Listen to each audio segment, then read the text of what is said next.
the insurance, because like I said, we have poverty-stricken families. You also have the middle class. Then you have the upper class. Then you have the wealthy, and then you have the rich. There's a total difference. The middle class is just like the poverty-stricken one, because after they pay for the health insurance, I mean, they right back there. This insurance, I know I spoke with, we were having this conversation the other day, me and my mother, and she said we pay $800 a month. My father makes almost $65,000 a year, and after they take out insurance, I mean, that just knocks you back down. So even though you're getting $60,000 to $65,000 a year, after you pay the insurance, technically you're only making $50,000 a year. So for so many families that are poverty stricken or in middle class, that you almost have to choose something lower, but you don't get the whole benefit. Like with my dental insurance or my health insurance, I have to pay half. It doesn't pay the maximum. And I know I don't make $100,000 a year, so everybody thinks, you have a business, you should be doing well. Oh, I'm blessed and I'm doing well, but that insurance sometimes is half your check. And for a lot of our urban communities, they don't have the same thing, and they are cutting different avenues and different, different things that they can use. They have the chip, but they're cutting different programs every day. Like here lately, they cut down the food stamps. So they're cutting down what they're going to pay for. Now I think they're just paying for cleanings, any like teeth pulling, minor, the fillings. But you still might have to pay half of that. And so poverty-stricken families, communities, urban communities, and medium or moderate families, they deserve the same kind of health care that a wealthy to rich people get. I just feel like sometimes it is unfair. Even with the Obamacare, it is still a little pricey. I think I did sign up for Obamacare when they first came out, and even then, I think it was $550 for me and my 3 kids. And that was a month. Not breaking it down.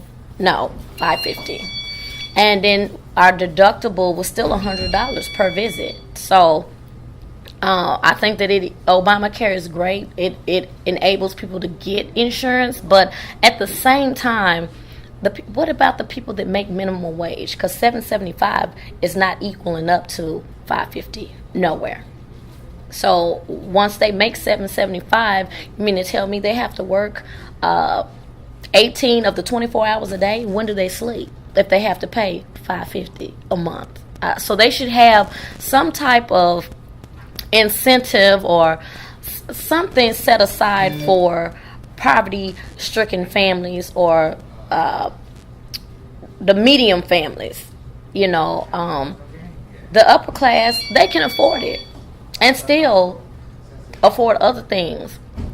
Yes, we all have the same 24 hours in the day, but not everybody has the know-how, the motivation, and the power to do everything that someone else needs to do. Or they might not know everything that someone else knows. So nobody wants to give information or knowledge to help the small fry. And I think that can hurt any community, not just an urban community. So this is bigger than the small people. Sometimes I feel that higher up people should, they should think about, there are some, I'm not saying the people who are lazy, who don't want to work, who just want to be on the system. But even if that is so, I believe that they still should have something in place. You need to go to a certain amount of classes.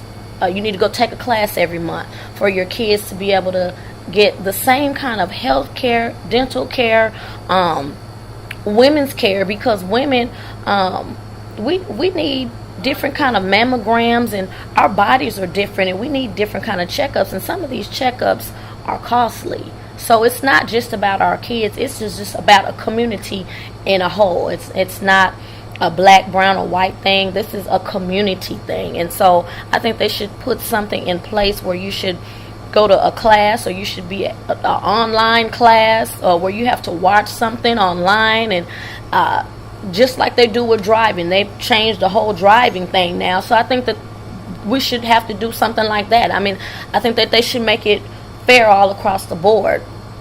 Because most of these pharmaceutical companies, they're making so much money anyway off of making people sick, which goes to the second topic about high blood pressure.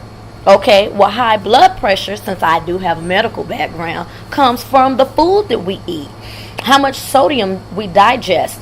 Most times people have high blood pressure because they don't make enough money. They're stressed out. They have bills. They don't have any help, or the help that they do have is going to be taken away, or you have to make this amount to get the help that you need to subside what you already have, which isn't fair. Just raising the bar for minimum wage sometimes is not going to help. As I know, I have a friend that works 18 to 16 hours a day just to make a good check, just to come back to her paying her insurance to be right back where she started. So if you're making $15 an hour and you've got to pay your insurance, and that's $4.50, you right back really at $10 an hour. I mean, it's ludicrous. So it's smoke and mirrors. But so high blood pressure can come from so many things, not just food. But we all should watch our diet, eat less sodium. It's something that they don't tell you guys about high blood pressure. Limit the amount of meat intake, the amount of salt intake. Eat more green vegetables. That will cut out high blood pressure and also diabetes. So that's just my take as an angel.